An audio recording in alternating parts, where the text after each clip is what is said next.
नमस्कार। MP news के खास प्रोग्राम न्यूज़ रूम से इस वक्त आपके साथ मैं हूं श्रद्धा बुंदेला और न्यूज़ रूम में हम सबसे पहले बात करेंगे भोपाल की, जहां पर इंदौर में रहने वाली टीवी अभिनेत्री व मॉडल वैशाली ठक्कर खुदकुशी प्रकरण में दोनों प्रमुख आरोपित अब भी पुलिस की गिरफ्त से दूर बताए जा रहे हैं और इस मामले में प्रदेश के गृह विभाग ने दोनों आरोपितों के खिलाफ लुकआउट सर्कुलर भी जारी कर दिया है। इसके अलावा दोनों आरोपितों पर 5-5 हज़ार रुपये का इनाम भी घोषित कर दिया गया है। गृह मंत्री डॉक्टर नरोत्तम मिश्रा ने पत्रकारों से चर्चा के दौरान इस बात की जानकारी दी है और उन्होंने कहा है कि इस बाबत देश के सभी एयरपोर्ट्स पर भी सूचना दी जा रही है ताकि आरोपित राहुल मलवानी और दिशा मलवानी विदेश न भाग पाए। इसके अलावा वैशाली ठक्कर के मंगेतर, जो कि फिलहाल अमेरिका में है, उनसे भी संपर्क करने का प्रयास किया जा रहा है। गौरतलब है कि इंदौर में खंडवा रोड पर साईबाग कॉलोनी में रहने वाली वैशाली ठक्कर ने 15 अक्टूबर की रात अपने घर में फांसी लगाकर आत्महत्या कर ली थी। वैशाली पिछले 3 से 4 महीनों से स्वजन के पास इंदौर में ही रह रही थी। इससे पहले तक वह मुंबई में काम के सिलसिले में आती जाती रही थी। पुलिस को वैशाली के कमरे से 5 पन्नों का सुसाइड नोट भी मिला था, जिसमें उसने पड़ोसी राहुल नलवानी और नवलानी और उसकी पत्नी दिशा द्वारा प्रताड़ित किए जाने की बात भी लिखी थी। हालांकि पुलिस जो है जांच पड़ताल में जुटी हुई है और जो आरोपी हैं उन पर इनाम भी फिलहाल पुलिस ने घोषित कर रखा है।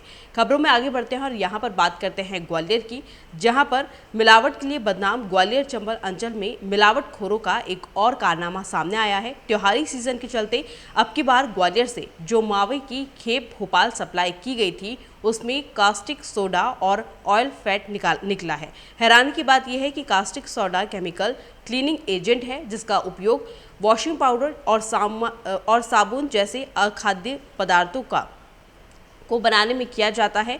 हम बता दें कि इसका जो उपयोग है वो वॉशिंग पाउडर के लिए ज़्यादा किया जाता है। ग्वालियर के मावा कारोबारी जबर सिंह नरवरिया और राम बरन बघेल ने यह मावा भोपाल के 14 कारोबारियों को भेजा था और भोपाल क्राइम ब्रांच ने 8 अक्टूबर को इस खेप को पकड़कर खाद्य सुरक्षा विभाग से सैंपल करवाए थे। जांच रिपोर्ट में यह मिलावटी मावा निकला है और इस मामले में ग्वालियर कलेक्टर कौशलेंद्र विक्रम सिंह ने सख्त कार्रवाई करने के लिए कहा है और इन कारोबारियों की जानकारी जुटाकर रासुका लगाने की तैयारी भी अब की जा रही है। खबरों में आगे बढ़ते हैं और यहाँ पर हम बात करते हैं जबलपुर की, जहां पर शहर के व्यस्ततम बाजार गंजीपुरा में मंगलवार की रात करीब 10:30 बजे रिच इमिटेशन एंड कॉस्मेटिक नाम की दुकान में अचानक से आग लग गई। आग लगने की घटना से क्षेत्र में अफरा तफरी का माहौल पैदा हो गया। आसपास के दुकानदारों ने आनन फानन में नगर निगम के दमकल विभाग को इसकी सूचना दी। सूचना मिलते ही नगर निगम के अग्निशमन विभाग को इसकी सूचना दी गई और अग्निशमन विभाग ने एक दमकल वाहन वहां के लिए रवाना किया, जिसने आग बुझा दी। लेकिन थोड़ी ही देर बाद आग फिर से भड़क उठी और आग इतनी तेज थी कि 2 मंजिला दुकान में रखा कॉस्मेटिक का पूरा सामान जो है वो जलकर राख हो चुका है।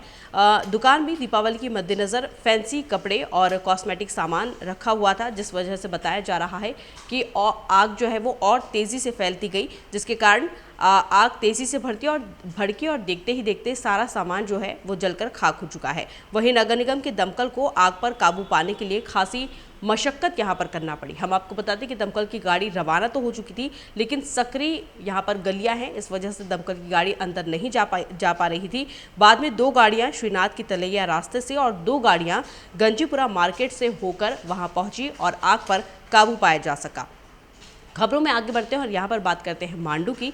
दरअसल मध्य प्रदेश की मांडू में इन दिनों यहाँ के प्रसिद्ध सीताफल की बहार आई हुई है और लोग दूर दूर से यह सीताफल खरीदने के लिए यहाँ पर पहुँच रहे हैं।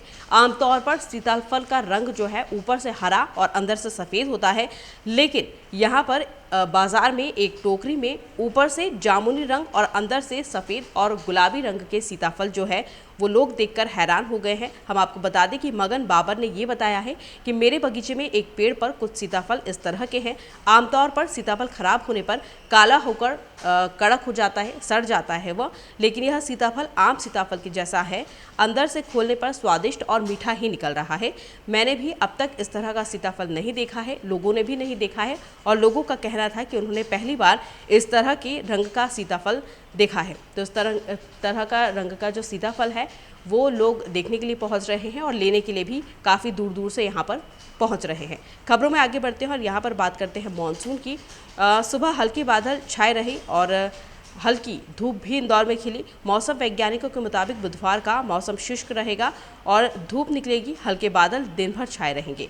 पिछले 1 सप्ताह से रात के समय सुबह और रात में हल्की ठंडक जरूर महसूस हो रही है, लेकिन शहर में सुबह का तापमान 26 डिग्री दर्ज किया गया है, जबकि दिन का अधिकतम तापमान 31 डिग्री रहने की संभावना जताई जा रही है। हालांकि उमस कल के मुकाबले कम आज दर्ज की गई है। तो फिलहाल न्यूज रूम में इतना ही। हम फिर हाजिर होंगे कुछ न्यू अपडेट्स के साथ, तब तक के लिए नमस्कार।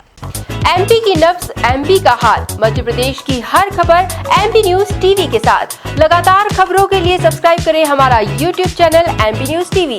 लेटेस्ट अपडेट्स के लिए बेल आइकन दबाना जरा भी न भूलें।